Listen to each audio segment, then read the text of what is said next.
Assalamualaikum warahmatullahi wabarakatuh. Nama saya David Pamungkas, NPM saya di sini 2020 011 04 00077. Nah, di video kali ini saya ingin berbicara mengenai Pancasila, nasionalisme yang religius. Nah, jadi tidak sedikit masyarakat atau bahkan pendakwah nih suka salah kaprah dalam memahami hubungan agama dan nasionalisme. Ya, agama dan nasionalisme yang padahal kedua entitas ini itu udah berjalan beriringan di Indonesia. Nah, kedua entitas ini sering dianggap punya jalan masing-masing, kayak nggak bisa disatuin dalam satu wadah yang utuh.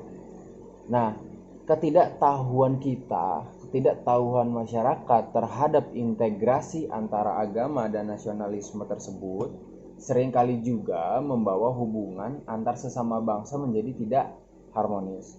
Nah, seperti munculnya ujaran kebencian di berbagai ruang, A nggak suka B, kubu ini nggak suka kubu itu. Nah, ada lagi yang lebih pelik. Bahkan ada kalangan secara jelas ingin mengganti nasionalisme yang terpatri dalam ideologi Pancasila, kemudian menggantinya dengan ideologi lain. Mohon maaf, kayak kita ingin menerapkan hukum agama dan sebagainya, padahal sejak awal Indonesia berdiri itu nasionalisme itu sudah terpatri dalam ideologi Pancasila. Memang nasionalisme ini pada awal kelahirannya itu sangat sekuler. Lahirnya gagasan itu dilatar belakangi karena adanya perlawanan kaum ilmuwan terhadap pandangan gereja. Nah, pada waktu itu sikap gereja terhadap para ilmuwan terbilang sangat ekstrim karena temuan-temuan baru para ilmuwan dianggap tidak sesuai dengan doktrin gereja. Nah, karena gereja memiliki otoritas penuh, begitu juga dalam hal politik atau kenegaraan pada zaman dahulu, maka siapapun dengan pemikiran bagaimanapun, dengan tindakan bagaimanapun yang bertentangan dengan gereja akan divonis mati. Itu ada dalam buku Galileo Galilei. Nah, itu termasuk salah satu korban kebingisan gereja pada saat itu karena temuan-temuan fenomenalnya. Karena sikap gereja yang demikian nih, akhirnya para ilmuwan mendeklarasikan pandangan bahwa agama dan negara harus dipisahkan. Karena jika tetap diintegralkan atau tetap disatukan, maka ilmu pengetahuan akan stagnan, nggak mau maju. Karena apa-apa yang menyimpang dari pemahaman agama divonisnya mati, jadi nggak berkembang ilmu pengetahuannya. Nah, sehingga konsep negara yang sebelumnya menganut pandangan agama, yaitu pandangan gereja dalam hal ini, kemudian ditiadakan. Dan selanjutnya konsep negara didasarkan pada bangsa. Nah, paham ini nih yang selanjutnya dikenal sebagai nasionalisme. Alhasil, setelah pemisahan antara agama dan negara tersebut, negara-negara di Eropa semakin mengalami kemajuan yang sangat pesat karena antara masalah kenegaraan dan masalah agama tidak disintegralkan. Menurut Bapak Muhammad Nasir, pakar politik UI atau Universitas Indonesia, beliau menjelaskan bahwa nampaknya permasalahan itu antara nasionalisme dan agama itu dapat dilihat dan dapat direnungi oleh para pendiri bangsa, sehingga mampu merumuskan ideologi nasionalisme khas Indonesia, yaitu ideologi nasionalisme yang sangat religius. Nah, kita tahu bahwa awal perumusan ideologi ini pendiri bangsa kita terkotak menjadi dua kubu, antaranya nasionalis, Islami.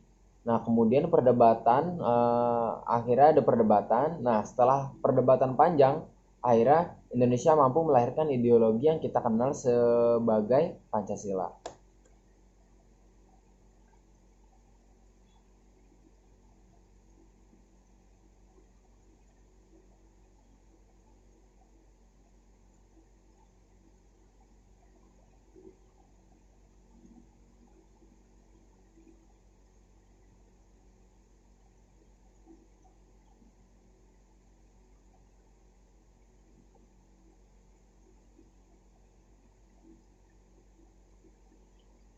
Sekalipun negara-negara barat memiliki kemajuan yang gemilang, Tetapi pendiri bangsa kita tidak meniru apa adanya terkait konsep nasionalisme yang ada di sana. Nah, nasionalisme yang dengan karakter asli sekuler itu nggak ditiru. Nah, ini sekaligus menunjukkan bahwa pendiri bangsa kita ini sangat cerdas dan visioner, itu berpikir panjang beberapa tahun ke depan. Mereka melihat budaya dan perbedaan-perbedaan lain yang ada di Nusantara, sehingga berkeyakinan bahwa tidak mungkin nasionalisme Indonesia disamakan dengan nasionalisme yang ada di negara-negara barat. Nah, melihat sejarah yang panjang ini, masihkah ada orang kita, teman kita, keluarga kita, sekelompok atau sekelompok orang yang belum yakin dengan Pancasila sebagai ideologi bangsa kita? Selanjutnya, bicara nasionalisme dan Islam di Indonesia ini tidak terlepas dari pengaruh gagasan presiden pertama, yaitu Bapak Soekarno-Hatta. Nah, Soekarno-Hatta atau biasa dikenal sebagai Bung Karno ini mengakui dan menggagas dalam menggagas Pancasila ini ada esensi ajaran Islam yang tertulis di dalam sila-silanya. Gagasan besar Bung Karno mengawinkan Islam, nasionalisme, Marxisme itu adalah upaya untuk menyatukan aliran pemikiran politik di Indonesia saat itu untuk mencapai persatuan yang nasional. Nah, ada dua fase yang mempengaruhi gagasan besar Bung Karno untuk menata lahirnya Pancasila. Nah, pemikiran dan cara pandangnya terhadap Islam tak bisa lepas saat ngekos di rumah tokoh besar kebangsaan dan keislaman, host Djokro Aminoto. Terus di fase pertama itulah Bung Karno berkenalan dengan Islam dan pergerakan menuju kemerdekaan. Nah, kemudian fase kedua, saat Bung Karno kuliah di HBS Bandung ITB, pendidikan sosialisme demokrat dan demokrat radikal Belanda di Bandung, itu Bung Karno menemukan semangat lain. Bukan hanya karena mendengar ceramah-ceramah orang-orang sosialis demokrat macam J.S. Stokowitz, terus C. Hartog, tapi juga karena mendapat siraman radikalisme dari tokoh-tokoh pergerakan Indice Partij. Nah, seperti Cipto Mangunkusumo sama Dowes Dekker. Nah, selain kedua fase di atas, nah masa saat Bung Karno diasingkan ke Endeflors, Nusa Tenggara Timur, itu juga turut mempengaruhi pola pikir keislaman beliau, sehingga timbul gagasan besar akan kebinekaan di Indonesia. Nah, dalam pengasingan ini, Bung Karno kembali banyak merenung tentang Islam. Kepada pendiri Persatuan Islam, itu di sini ada organisasi Persis yang dipimpin sama Bapak Ahmad Hasan, waktu itu ada di Bandung. Nah, ia sering meminta dikirimi buku-buku Islam. Nah, yang ditulis oleh orang-orang Islam maupun kalangan orientalis. Ahmad Hasan mengirim buku-buku itu untuk Soekarno. Dalam balasannya, itu Soekarno memberikan komentar tentang isi buku sambil mengatakan perasaannya mengenai Islam pada umumnya. Nah, baru-baru ini radikalisme yang mengatasnamakan agama kembali mengusik perdamaian dan keutuhan kita. Banyak isu yang terus digoreng, dipanas-panasi politisi di tahun pemilu ini, mulai dari mempertanyakan keberpihakan pemerintah sekarang, kubu nomor 1 terhadap umat Islam, mengaitkan dengan PKI, terus soal tenaga kerja asing. Nah, semua itu tanpa data dan fakta yang valid. Pro asing hingga berita hoaks soal pelarangan azan, penutupan pesantren. Nah, kita harus meneladani gagasan sang proklamator dalam rangka menambah keislaman kita untuk kembali pada Islam yang kafah, rahmatan lil alamin. Demi tegak dan keutuhan NKRI seperti yang dilakukan para kiai dan ulama kita pada zaman dahulu. Pada dasarnya, Pancasila adalah aktualisasi keislaman Bung Karno. Itu salah satu wujud bagaimana Bung Karno menerapkan visi etik Al-Quran dan Sunnah Nabi. Itu yang harus kita hidupkan pada zaman ini, terkhusus generasi milenial, yaitu saya sendiri.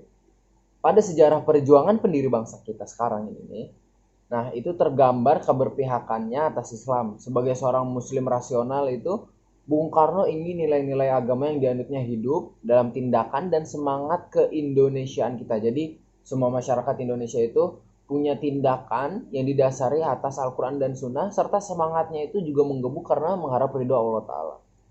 Lewat Pancasila, Bung Karno menyebar nilai-nilai keislaman sebagai ajaran universal, termasuk visi etik Al-Quran dan Sunnah Nabi Muhammad SAW. Berbagai problem umat Islam Indonesia, dan dalam hal ini umat Islam di mana saja, ialah kesenjangan yang cukup parah antara ajaran dan kenyataan. Dulu Bung Karno itu menyuruh umat Islam untuk menggali api Islam, karena Bung Karno ini lihat nih, kalau kaum muslimin itu mungkin sampai sekarang hanya mewarisi abu sama arangnya aja, yang udah mati dan stabil akan terus mati gitu. Nah, dari warisan kultural mereka, Bung Karno berharap Islam dapat terus berkembang di masa yang semakin modern ini. Masih terekam kuat dalam catatan sejarah bahwa Bung Karno memiliki andil dan jasa besar dalam penemuan makam Imam Bukhari yang merupakan sosok penting bagi umat Islam dunia. Nah, dalam kunjungannya ke Moskow saat itu atas undangan Presiden Uni Soviet, Nikita Khrushchev, Bung Karno meminta Khrushchev mencari makam perawi hadis Imam Bukhari di Samarkand, yaitu di Uzbekistan sekarang. Nah, bahkan dia mendesak Soviet harus membuka masjid untuk kepentingan umat Islam. Imam Bukhari adalah salah satu perawi hadis paling termasyhur selain Imam Muslim, Imam Tirmizi, serta Abu Daud, Ibnu Majah maupun An-Nasai. Nah, Imam Bukhari berperan besar dalam mengisahkan jejak kehidupan Nabi Muhammad SAW. Namun, siapa sangka jika penemuan makam Imam Bukhari tak lepas dari jasa Bung Karno. Nah, kegigihan Soekarno ini pada akhirnya berbuah manis di tengah panasnya situasi perang dingin kala itu. Akhirnya Masjid Biru dibuka dan makam Bukhari ditemukan, dirawat, dan dibuat lebih bagus dan layak. Nah, dalam penjelasan panjang lebar di atas itu, pada intinya saya ingin menekankan serta membuktikan bahwa Islam dan nasionalisme adalah bak dua sisi mata uang yang tidak bisa dipisahkan di Indonesia. Jadi ketika kita sedang membicarakan politik, di situ pasti ada sisi agama. Nah, ketika kita sedang membicarakan agama, dalam agama tersebut kita juga pasti diajarkan berpolitik, mengatur agama. Makanya Islam mengenal sistem khilafah. Sudah jelas bahwa nasionalisme dan Islam itu bak koin gope. Kalau sebelahnya ada burung garudanya, sebelahnya pasti ada nilai gopenya. Sangat sulit untuk dipisahkan. Nah, kelompok kedua ideologi ini selalu beriringan membangun bangsa, melahirkan keharmonian dalam keberagaman, dan menjaga keutuhan NKRI dari rongrongan ideologi radikal. Teman-teman, sekian ilmu yang dapat saya bagikan. Kurang lebihnya saya mohon maaf apabila ada kesalahan kata ataupun banyak poin-poin yang terlewat. Teman-teman bisa menambahkan kekurangan saya dalam kolom komentar agar kita semua dapat belajar hal-hal yang lebih luas lagi gitu. Terima kasih. Wabillahi taufiq walhidayah, waridho walinayah. Wassalamualaikum warahmatullahi wabarakatuh.